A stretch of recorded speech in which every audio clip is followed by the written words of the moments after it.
Testing of Fuji Differential Pressure Transmitter. The unit has been set to a calibration range of input signal from 0 to 1500 millibar square root type. For testing, we added 24-volt DC power supply, a multimeter in order to measure the milliamp output, and some pressurized air as power supply.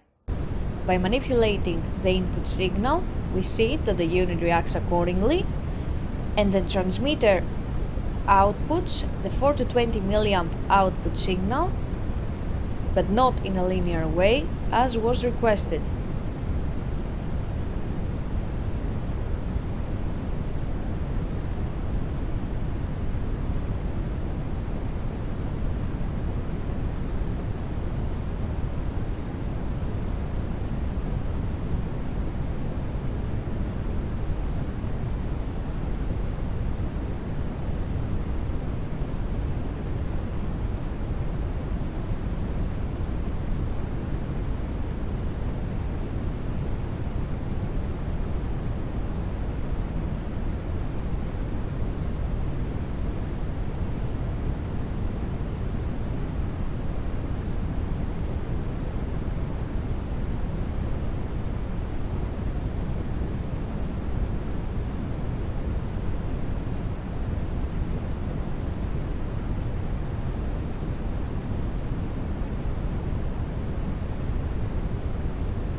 It is now clear that the Fuji differential pressure transmitter is working successfully and is ready to be delivered to the customer.